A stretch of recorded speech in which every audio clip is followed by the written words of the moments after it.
Okay, Ron in Enon Valley, Pennsylvania. Welcome, sir. I'm glad you waited. Great to have you with us here. Thank you.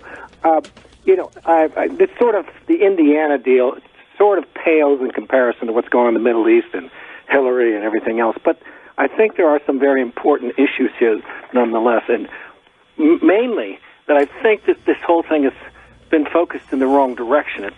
This law is not meant to penalize the gays or any other minority. This is just another attempt by these minorities to restrict our rights, the majority's rights.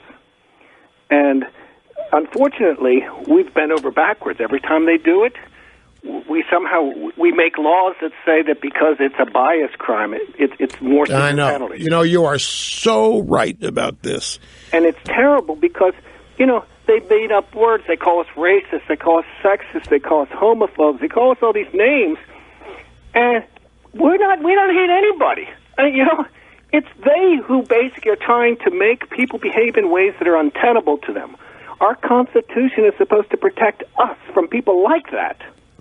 And it really bothers me that we keep focusing on them and their rights. And that's because that's exactly right, and that's why I went a great dissertation earlier in the program. You, as a member of a majority, are an automatic oppressor. You cannot be oppressed as a member of a majority. You cannot be discriminated against because you're in the majority.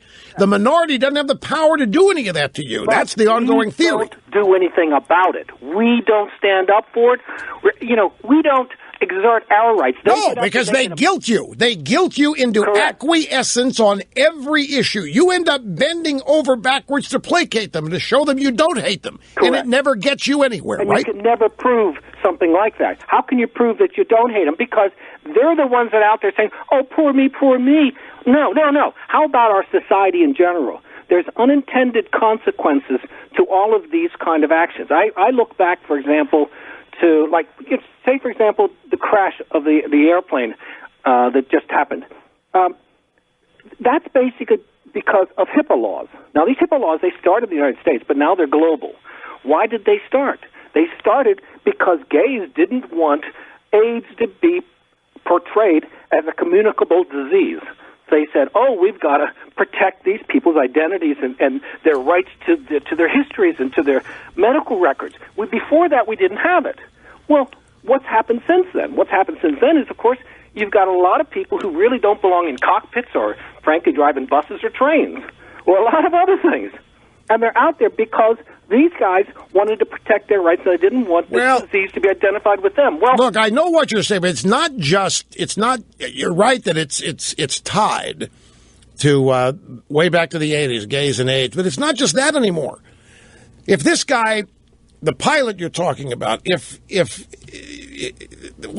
another cause of it is such things as the American with Disabilities Act. If somebody has some sort of disability, even knowing about it is considered to be discrimination. So we can't say negative things. We can't do negative things to people based on a disability. It's not their fault. It's not their fault. So we need to see as a guy. At least he's trying to help people by getting them from point A to point D by flying them. It's not just behavior, and it's not just things that you're not supposed to do. They've taken over words. They said you can't use this word or that word. Why not?